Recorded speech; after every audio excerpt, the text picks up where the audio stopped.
On behalf of Sustained Leadership Consultancy, in today's first live webinar, I welcome everybody here. This will be a series of webinar which we will keep on conducting, and we will be happy to see you again. My name is Mohammed Sohail. I'm a senior consultant with Sustained Leadership, and with me, of course, our today's expert, which is going to take most of the time to talk with you people and share experiences, is Hanane Benkhallouk. She is the executive director of Sustained Leadership Companies. Definitely, she has worked with a lot of employer, with the companies, with the top leaders, and I believe that during her experience, she must have seen a lot of situations coming in the town, whether these were the financial crisis of 2008, 9, 10, or after that. Now there is a little bit challenging situation ongoing. So there will be a lot more to listen from her. Welcome, Hanane, also. Thank you.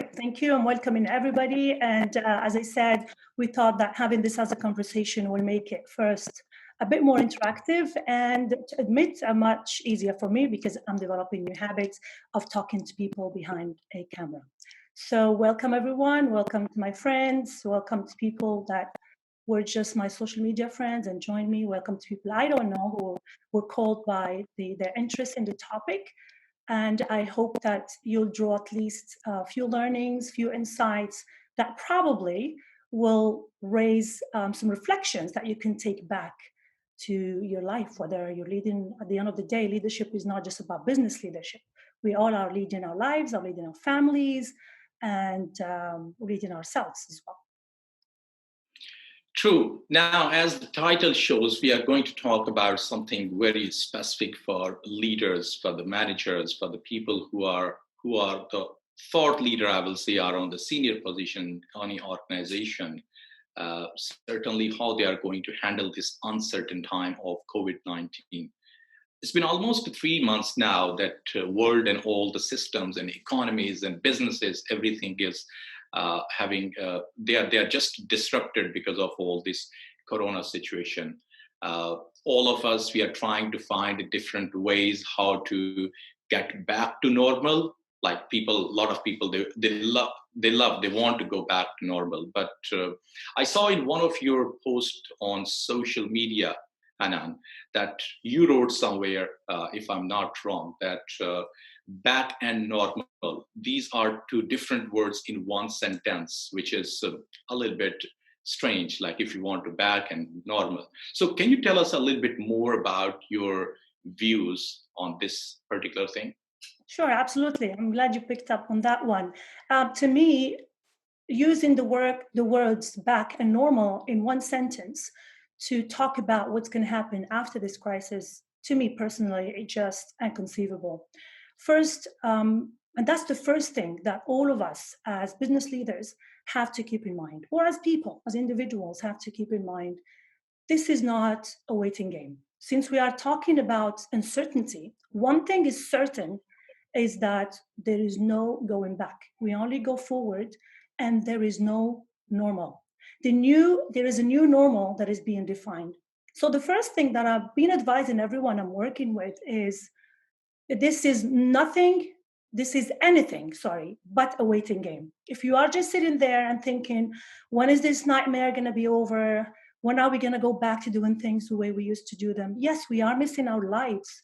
But we need to keep in mind, this is not, let me pause, fast forward, wait for this to go, and then I'm going to go back to my work, I'm going to go back to my life, I'm going to go back to doing things the way we've been doing them. So that's the first thing and the first learning, the first insight I want to share. This is not a waiting game. So let's start by changing our mindset and the way we think about things, that we need to be prepared that things will be different, slightly different, majorly different, but they will be different. And preparing ourselves for that is the first step to being prepared to when this too shall pass, because we know it's going to pass. But it's just about finding out how to be prepared. This is the time to be prepared to when this crisis passes. And the first thing is to forget about this going back to normal in your mind, in your thinking, in your aspirations. Do not keep repeating that. Do not make those as affirmations. We are wishing, we're aspiring, I'm not trying to be negative right here, but we are aspiring to have better lives. We just cannot say we want to go back to normal, because nobody goes back. We just move forward. And this is not the first change, actually. We've been going through this. It's not like the first crisis that humanity went through, except that this is the first thing for us who live in this generation. For the past century, this is the first, it's unprecedented. And also, we need to remember that COVID-19 is not the issue. COVID-19 just accelerated a lot of things that were supposed to happen, like doing what we're doing right now, remote working, digitalization of so many processes, of so many ways that we do things, whether it's lifestyle or at work as business leaders or homeschooling. All of that was going to reach. This crisis has just accelerated it and just made us see that sometimes we might resist change, but when it's forced, when it's imposed, we find ourselves thinking about what's possible and we don't resist it. So it's really teaching us that there is so much that we can do when there is a sense of urgency. So the first thing is to start thinking, how can we embrace this sense of urgency more often so that we can keep growing and moving forward? Mm. Absolutely. Absolutely. We are moving forward, and that's the new normal. We have to embrace this thing. Though it's not yet so much clear that what should be this new normal. Knowing that you have worked with a lot of businesses, you have advised to business leaders from different SMEs, then you have established some of the organizations. So can you tell us, like, how do some of your clients, they feel and how they are coping with all this situation? And what are their common concerns at this time? Especially I'm talking about the leaders who are worried in current situation. Well, we have to admit that everyone is anxious. Including all of us. There is a lot of anxiety. There is this fear of the unknown. And because neuroscience has it that we as human creatures, we like to be in control. We like to know what's happening. We like to plan. Even if you ask anybody about the very definition of leadership, most probably, first thing you would hear is vision, visionary, people who have vision. But I bet you nobody had this plan in their Vision 2020 when everybody was having these big plans and their big vision statements for where they wanted to be in 2020. Nobody has seen this come. So when we think about leadership, we think about vision, we think about big goals, we think about how to be able to influence people to reach that vision. But I strongly believe, and this is what I'm seeing now, crisis is the time when leadership emerges. Because when things are going right, maybe we're just managing. We're not really leading. And that's why history have shown only few leaders that are remarkable and that are memorable. And those are the people, those are the leaders who have emerged from crisis. So I feel that we only lead when there are tough times like this. Otherwise, we are just managing. So I see different people with different reactions, and mainly this anxiety, this ambiguity. Many of us are not comfortable. It's like driving when there is fog. You're not comfortable unless you see the way ahead. The first thing that I'm advising everyone is you need to be comfortable with ambiguity. You need to be comfortable being behind the wheel, just like if you're driving and all you can see is 100 meters ahead. You don't know once you reach that 100 meters, is the road clear? Is there an obstacle? Is there, something that won't help you? Is there a dead end? You don't know. But this is the way it's moving forward. The whole world is going through this volatility, uncertainty. It's a complex world. It's very ambiguous. And the first thing I'm advising everyone is leaders that will emerge and leaders that will succeed in dealing and leading this crisis and navigating through it are the ones who will be comfortable, and the ones I see are comfortable handling ambiguity and comfortable leading with ambiguity. And the way I look at this, and that's how I came up with those 4 R's that we're going to talk about. The way the world was going on that fast pace, you see, when I heard about the lockdown, and I started really understanding that this is serious. It's not just another virus with a funny name like we had last year or 2 years ago or even 2003. And I thought, well, this has disrupted our business as usual, definitely. But maybe it's like an R&R, and I don't know how many of you are familiar with this R&R abbreviation, which is rest and recuperation. So I feel that what COVID-19 did is really put the whole world that was going at a very, very fast pace, unprecedented pace. And like, you guys need to slow down. Maybe this is time for rest and recuperation. And those are the first two R's. Actually, there are 6 R's. So this R&R, when I keep thinking about it, it's really COVID-19 put us on rest and recuperation to slow down and really think, okay, we've been really racing so much. So this is the time to slow that pace and reevaluate so many things. So this is how I advise leaders. I tell them, and this note to self as well. Let's not let the anxiety blind us and put more ambiguity than there is already, but rather think about it. Think about this forced lockdown that we had and we're still having to some extent as a rest and recuperation. Because sometimes we're so much heads down in the operation that we forget to pause and rest and think about the way forward. Yeah, this is how everybody is dealing with it. It's that fear of the unknown, it's that ambiguity, it's that uncertainty that is causing a lot of exhaustion. People are feeling drained. They don't know where they're going, that their vision is being blurred. And I don't think any human being was born to be comfortable or with handling, a blurred vision. Everybody wants to see things clear, and that clarity is lacking right now. Great. So you just mentioned about R&R, and the title of today's webinar is quite fascinating. At least for me, I was very much attracted when I saw that.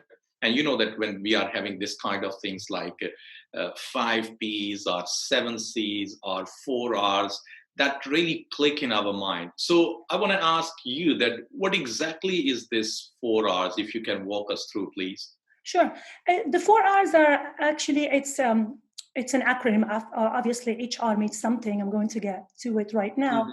But it really came from my own learning and the learning I got while working, observing, reading, and looking at what's happening around. So really, it also went through how we handled the phases. So the first phase, I saw it as rest and recuperation because we were really forced to slow down. The business travel stopped. The 9 to 5 crazy nonstop work, nonstop commute, and all of that stopped. So it was more of like, okay, so first phase, maybe everybody started thinking, maybe this is not too bad. We are spending time with family. We're taking a break from going, through that rat race and that routine of every day.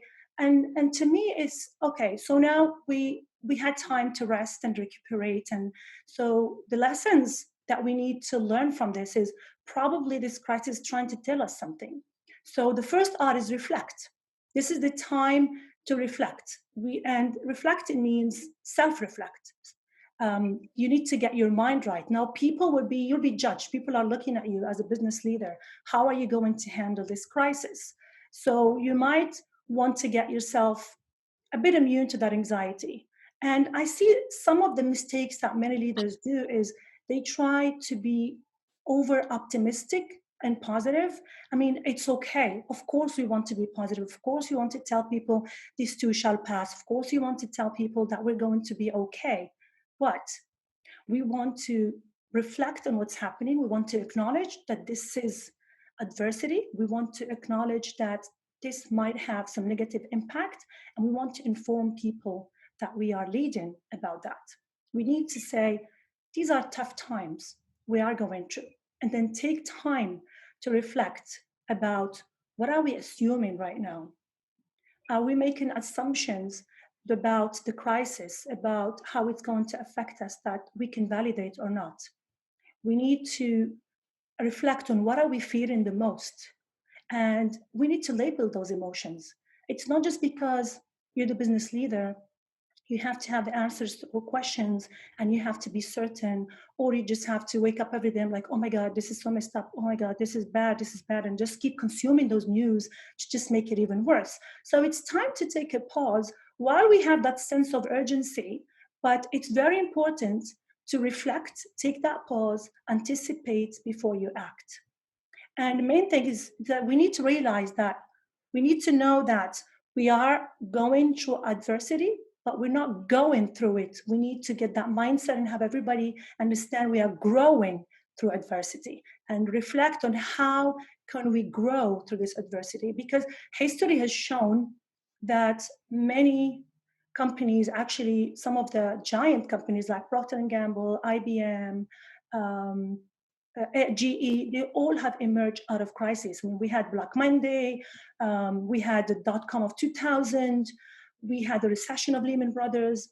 And if you look back, in every crisis, major companies, major disruptive companies, giant companies have come out of that. So it's really about reflecting about how this is affecting us. What should we prioritize right now? What will matter on the long run? Because we might be called for, with that sense of urgency, we might be called to take immediate action because we want to stop the bleeding. We want to make sure that we are not going bankrupt. But this is the time to really reflect what would matter in the long run.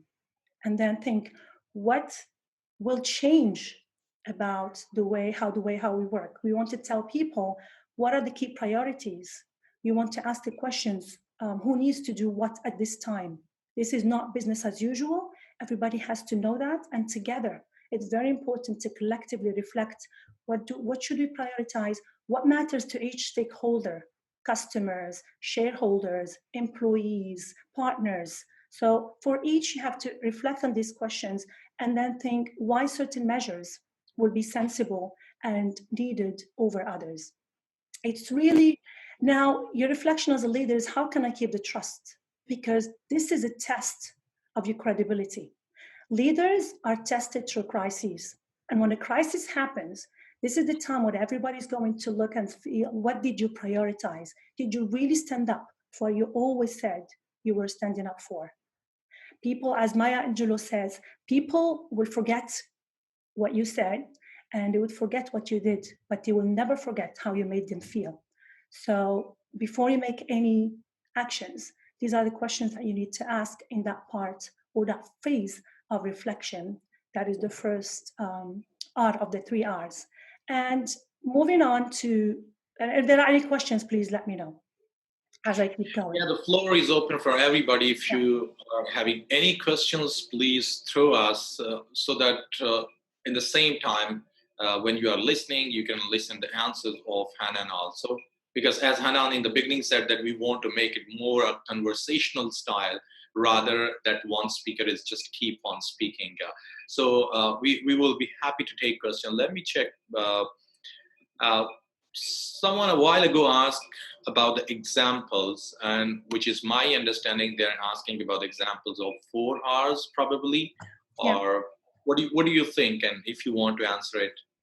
Yeah, actually, this is how we're getting into the details now. It's really when we talk about the 4 R's reflect. This is the time to really reflect what kind of actions you need to take, but also think about the repercussions of these decisions on your different stakeholders. This is the time you need to pause. Like I said, first acknowledge adversity, acknowledge a tough impact, and then ask yourself, what am I assuming about this situation? Are my assumptions right? Am I asking the right people? Am I involving the right people? What am I really worried about? Am I worried about my people, or am I worried about profitability? This is the time that will tell you a lot about who you are and what you really stand for. Because, as I said, it's through crises that leadership is born. So reflection is very important before you take any decisions, and asking about, what are you prioritizing? How are you handling your people and your teams? Are you making them feel safe? Are you making them feel valued and cared for? Are you engaging them? Are you involving them in the decision? Or are you taking the decisions on your own? Are you really letting them know about what you're doing and where you're getting your decisions from? So reflection is the first step. of the first R in leadership and uncertainty. And then the second R is reconnect.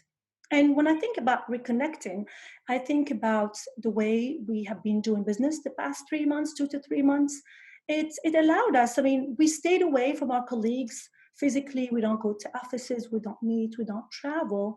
But I feel that it also helped us to reconnect with those same colleagues on a different level. I mean, people are taking meetings from home while you are having meetings. You can hear the screaming of children. So it's more like allowing teams and team members to connect more on more personal level, really knowing more about them. So as a leader, you need to take advantage of that to reconnect with your people more on a personal level. And one example I give, because we are all handling meetings online, and we know that everyone is asking every day, is my job going to last? For how long my job's going to last? And for how long I'm going to have this job? I'm going to be paid, or is the company going to close? Or when are we going back to normal? All these questions.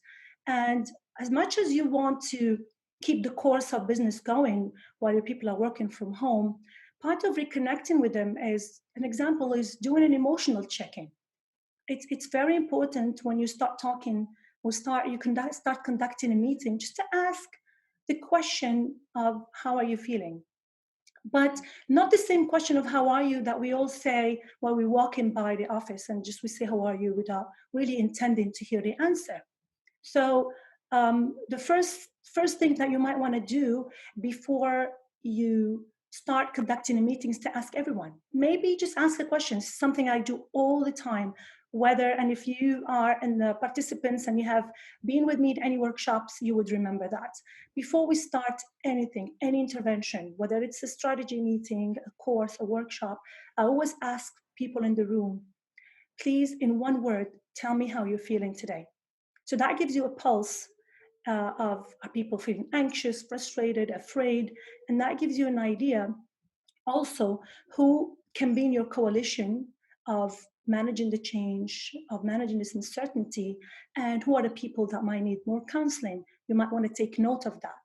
So reconnecting with your people, reconnecting and trying to really check and diagnose what's happening. This is where the second R comes. But also, you might want to reconnect with your purpose, your values, your meaning as an organization, not just as leader.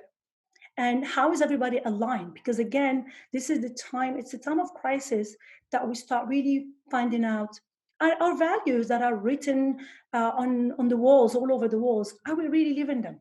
Because this is the time you will see. When you say that you are committed to the well-being of your people, is it something that is just written on the wall? Or is it something that you are prioritizing right now? It's really a moment of truth. And it's about reconnecting with the question of why are we doing what we are doing right now. It's about detaching from the product or the service that you are offering, because that might not exist anymore, but really reconnecting more about the very reason, as the French word says, raison d'être, or reason of being of your organization. Because from there, you're going to be getting information and insights. You're going to be informed about the next course. So reconnecting with your people, because it's from them. If they feel valued, if they feel cared for, they're the ones who are going to inform you about how you can take care of your customers and your business. It's about reconnecting with your purpose, because sometimes we're so busy in the day-to-day, we don't stop and start thinking, why are we doing what we're doing? What service, what value are we delivering to our customers? Second thing is and I talk about clarity. I mean, you can afford to be uncertain, but you cannot afford to be clear. You have to be clear with your people. You have to be clear about your mission. You have to be clear about what you're doing. But you don't have to have all the answers. You need to communicate, and I'm going to say that 3 times. Communicate, communicate, communicate. You need to communicate what? Communicate what you know, what you don't know, and what you are doing to stay in the know. People they're looking up to you, because we are all anxious. We wake up every day. Look what's been happening for the ones who are living here, or actually anywhere in the world. Every day there's a new law. Every day there's a new measure. So the same way, you need to keep your people informed. You can't just tell them everything's going to be great, everything's going to be good, don't worry. As much as that's good psychologically, but when they are hearing the news behind on TV and reading news on social media, and they might think, what is he dreaming? How is he telling us everything's going to be okay? So you want to be positive without being over optimistic. You want to be realistic. You will tell them, we will get through this, but you need to tell them that it's tough, but we will together get through this. And I'm willing to listen to your suggestions to find out how we're going to go through this. They need to know where you are getting your information from. And they need to know that you are okay. You are courageous enough to say, listen, we don't know the answers. We don't know how these things are going to develop. But you rest assured that I'm going to do my best, that we are going to do our best to find out. And as soon as we find out the information, we will keep you informed. So frequent communication is important. Being okay to say that you don't know what you don't know is an act of leadership in times of uncertainty. And having those frequent communications, every day if you can, or even more than once a day, depending on the development. So they need to see you there. They need to find out that as soon, you need to be anticipating what's happening. You need to be in the know, and they need to also understand that you are getting the right information, not just opinions. When there are opinions, you need to tell them when it's facts and what's opinions. And as you all know, with all the messages that we are receiving in our social media and on WhatsApp, there's so many opinions, only little facts. So we don't know which ones to label. And as a leader, you might want to be really careful that even if an information is worth sharing, you need to be careful and be specific when it's a fact and where you got it from, and when it's really an opinion that you have read somewhere, that could be an insight, and you are just letting them know, but you will make the right decision. Actually, you want to tell them, maybe we're not gonna make the right decision, but we're gonna make things right. So sometimes just switching the way you communicate makes a big difference. So because in these times of uncertainty, we don't have a plan. You can't have a clear plan. You can have scenarios. That's another thing I want everybody to know. Nobody can expect to have a plan, a forecast. We use as leaders to be willing to have 3-year plan, 5-year plan, where we're going to be, how we're going to grow, and all of that. Times of uncertainty, COVID-19 or no COVID-19, because this is a fact of life, and living in this era that is labeled as 4.0 or the fourth industrial technological revolution, uncertainty is just going to be a day-to-day fact. So what we're learning now as leadership skills are preparing us for how the world's going to be moving forward. So it's not about having clear plan, it's about having multiple scenarios and be willing to take risks, because now we're not planning, we're experimenting. So that's another change that I want leaders to keep in mind. We're not planning anymore. We are experimenting with different scenarios, and experimenting means we can fail. So which means we need to be willing and ready to take that calculated risk.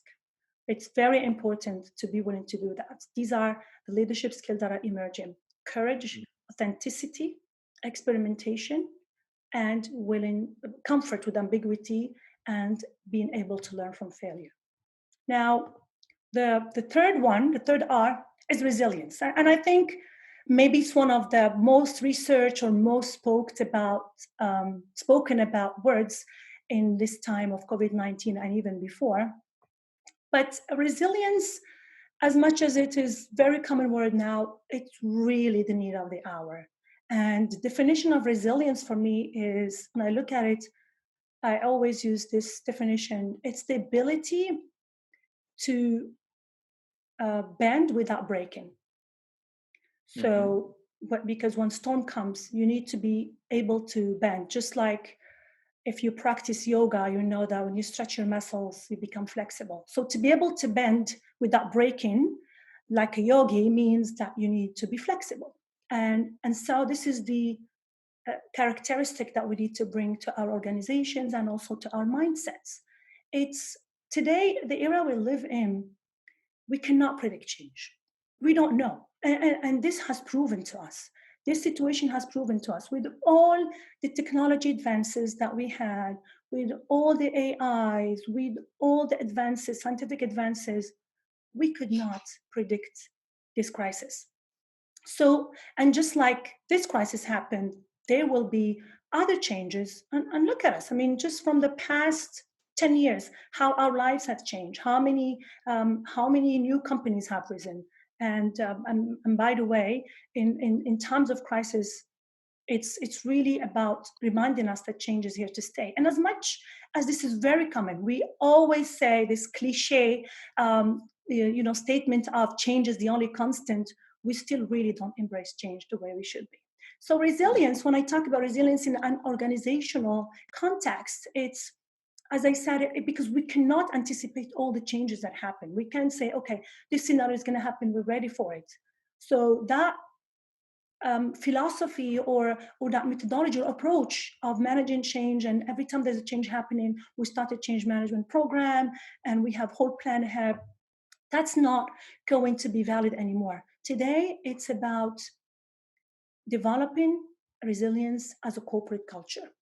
And that means it's about focusing on serving the purpose rather than a set outcome. Meaning, what is the value that we deliver to our stakeholders rather than what we deliver? Because we need to be ready to change course. It means that we need to distribute power. It means that the way we look at leadership should change. And I always advise my clients and people I advise, leadership today is not an authority. It's a capacity to be distributed across the organization. You need to develop leadership in everybody. I'm not saying that you're not going to have a chain of command, but today we are tapping more into the collective, because you need different people for different tasks, different people for different projects. You need to have empowered individuals who can take decisions when changes like this happen. If you have a very rigid, very vertical hierarchy in your organization, then when changes like these happen that need immediate action, if you have thousands of approvals before anything can be executed, well, then you'll be one of those organizations that are no longer going to be here in the market. So developing or building a culture of resilience, first, people have to have those resilient mindsets, meaning they need to be able to absorb the shock and move rather than dwell on, but this is not how we do things, but this is not how we've been doing things, but this is different. That mindset has to go.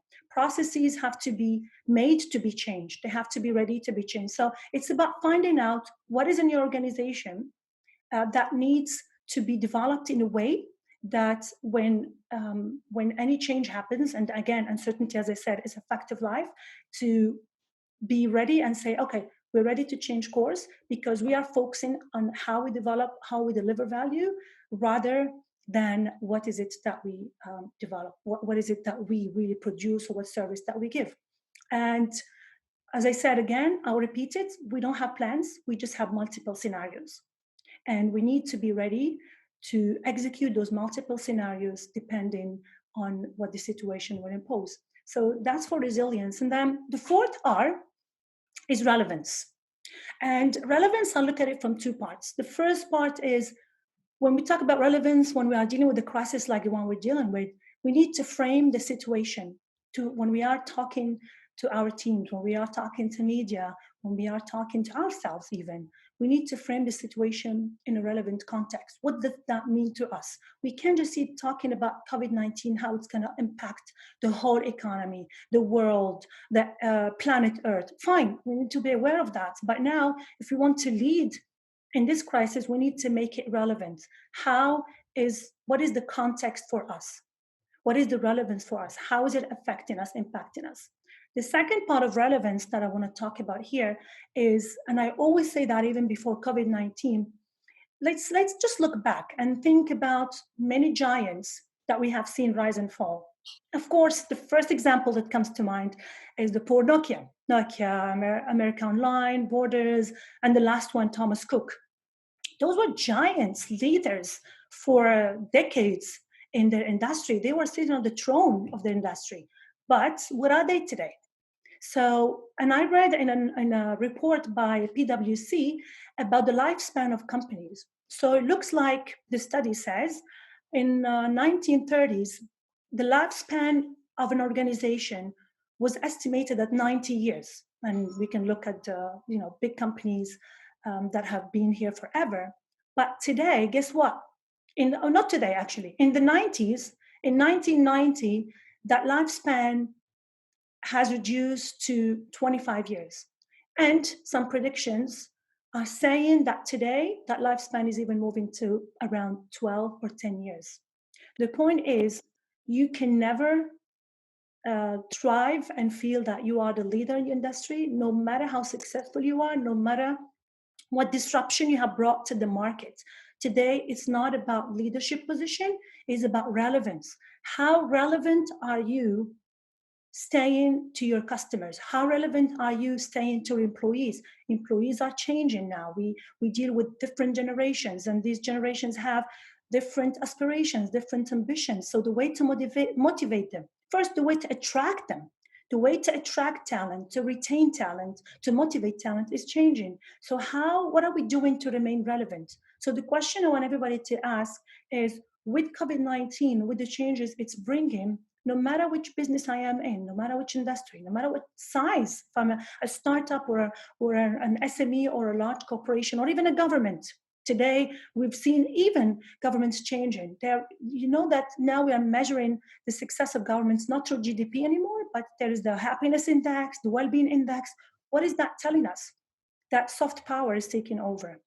So relevance is about asking yourself, how have I been creating value? What is the pipeline of my value? How am I creating value? How am I delivering value? And how am I presenting value? And to whom? This is not the way to think about the what and how, but it's the time to think about why are we serving people and who we are serving, because those will be the source of your information. Stay connected to your people, the people you are serving. Stay connected to them, even if your business is closed for now, even if you are, let's say, we know that the worst industries that have been impacted, for example, are restaurants or hotels. Stay connected. And I've seen, I love what Emirates is doing. Emirates Airlines, for example, I follow them on Instagram, and they're communicating every day. They're not flying, but they're still in touch. They're showing us how they're sterilizing. They're showing us how they're preparing for the aftermath. They keep that communication going, showing us that they will be relevant, they will remain relevant to an ever-changing world. So that's for relevance. It's really about asking what behavior changes I need to embrace, to be relevant to the changing behaviors of my customers. What value can I keep giving to my customers that will always remain relevant no matter how their desire change? Look, people now will have different needs. Different needs will emerge. They are now used to probably homeschool in their case. They are used to receiving everything home. They are used to home services. They are used to delivery. So how can I pivot what I'm doing to remain relevant to this ever-changing world? So that was for the 4 R's. And enough of me speaking. I'd love to see if there are any questions, if we can discuss them, if anything is not clear, if there's anything you want to challenge me with, I'm really happy about that. It's you have no idea how hard it is to just be talking to a green light or a camera. I don't even know if I'm making the right eye contact. Yeah, the floor is open. If anyone is having any question, any thoughts, any additional piece of information or experience which they want to add and share with other participants also, please do so. We want to listen. We want to hear from you people also, what you are feeling in the organization where you are, what's happening there, and what kind of measures are you taking, what the leaders are doing. So please do share it with us, as we really want to learn from each other, and we are contributing. Hanane is giving her whatever the thoughts are and overall her idea what the leaders should do in this time. But please do share your thoughts also with us. There is a question here. What's your opinion? Okay, first question. I'm sorry I got disconnected and missed the second R. What is R referring to? Okay, the second R is reconnect. And we talked about reconnecting to your people, because now that everybody's working from home, you've seen them in their element. Probably you'll hear a scream or two of their kids, and it's like almost they're welcoming you home. So reconnect with them. Make sure you do emotional checking, because everyone is anxious, is afraid. So one example I gave, or one tip I gave before conducting a meeting, just ask anyone to describe how they're feeling in one word.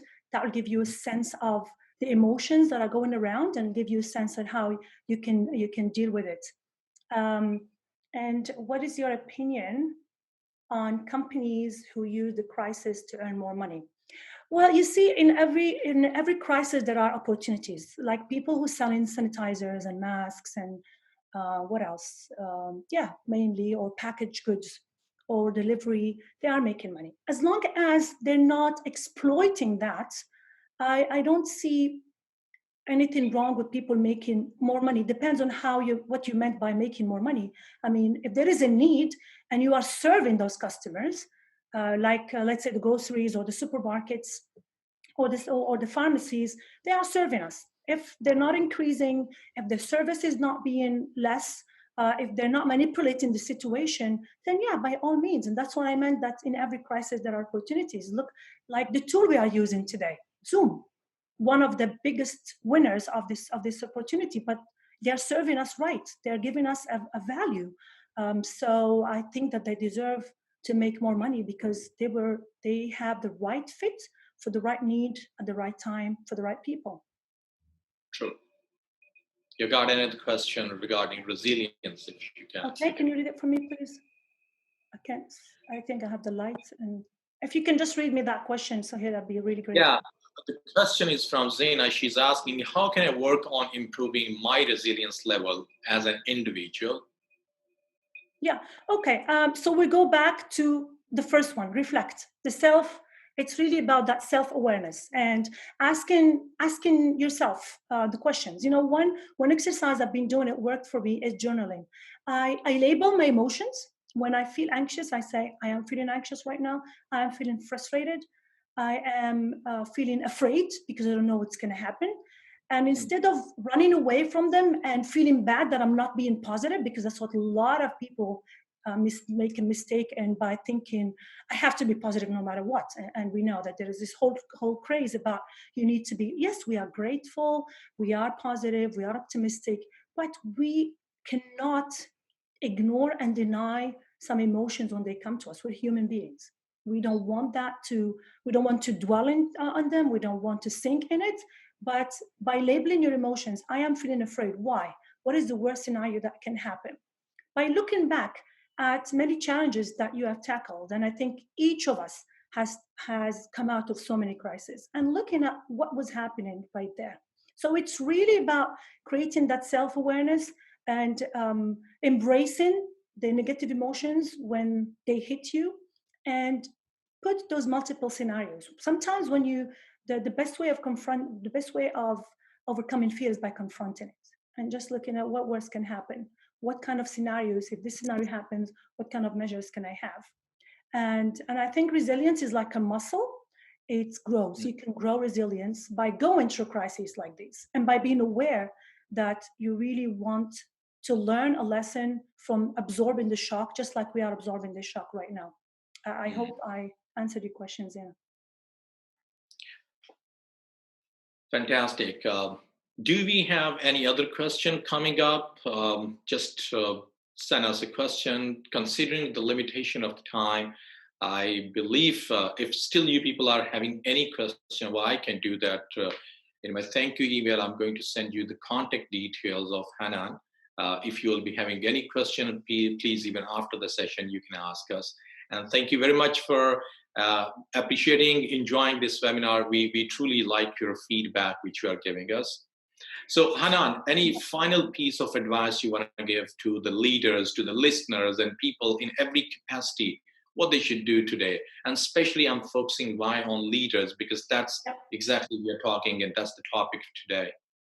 Well, I think it's going to be more of a wrap up almost. It's, again, Remember, you will do what is right. You're not going to do the right thing. So keep that in mind. You can only do what's right as long as you commit to that. That will make you emerge as a trustworthy, credible leader, because you're not promising people something that you can do, but you are comforting them that you will do what is right, and you have to stick to that. As they say, keep emotion in motion. So, like I was just telling Zena, label those emotions, help people label their emotions. Remember, the world will continue to be uncertain. We need to stay sane as leaders, not just safe, but sane. Sanity is very, very important, not just healthy body. It's not just about washing the hands, but it's really about keeping that sane mind. You might want to try, reflection, journaling, meditation, whatever works for you, prayers, depending on your ideology.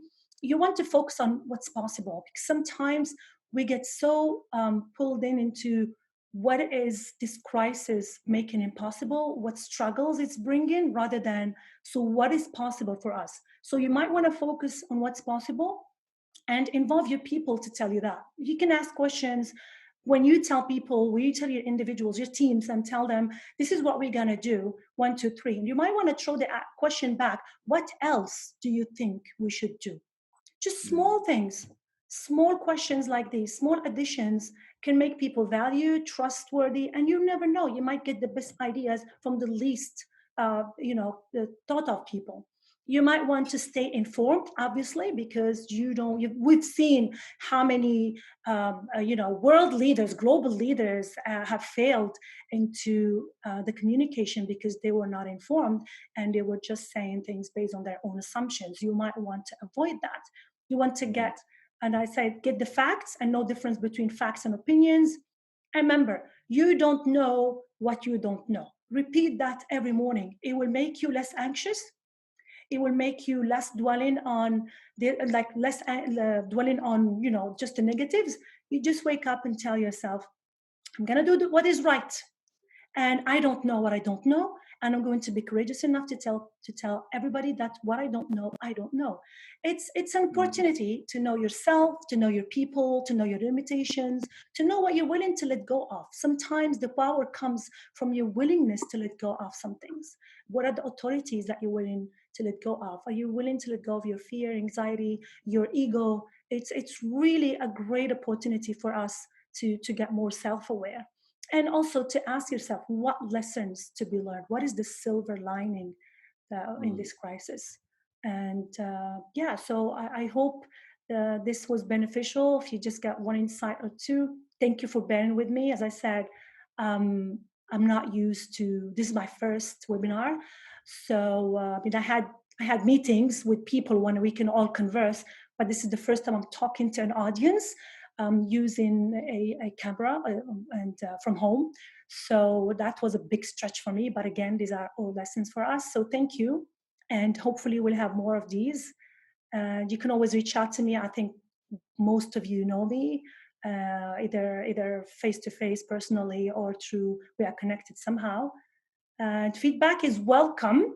So as I said, I practice what I preach. So I embrace a growth mindset. So please send feedback how we can make this better. And thank you very much. We have, Hanane, one last question where if briefly you could comment. She's asking, please, can you elaborate a little bit more on labeling emotions? Does it mean being detached, or what exactly do you mean? Labeling emotion means if I'm afraid, if I'm feeling afraid, I'll say I'm afraid. I don't deny it. I not say, I don't know, I don't know. If somebody asks me, I'm like, I don't know. I just feel uncomfortable. When you label the emotion, you can overcome it faster. If I'm anxious, I say, I'm feeling anxious. I'm feeling angry. I'm feeling frustrated. I'm feeling afraid. I'm feeling uncertain. I'm feeling excited. I'm feeling obsessed. I'm feeling passionate. Whatever it is, it's really giving that label of emotion, allowing people to say so as well, helps a lot. Trust me, it does help a lot in personal growth. It does help a lot in bonding the team. It helps a lot in making informed decisions. So it gives a lot of feedback. And also allow your people to tell you how they see you as well. Tell them, when I made the right decision, what you think was the right decision that I made, and what you think I can do better. This is also a chance to allow to receive feedback and allow people to label how they see you or label some behaviors of yours. Sounds great. So thank you, everyone, on behalf of Sustained Leadership and myself and Hanane. We tried to give you in this brief time whatever best, especially I'm talking about Hanane, that she could contribute. Still, as she's very much open and welcoming all of your questions, your comments, do send it to us. Stay safe and have a good time. We will see you in next webinars also. Thank you so much. Stay safe and stay sane, not just safe. Make sure you stay sane. And remember, this too shall pass. Take care. Indeed. Bye-bye.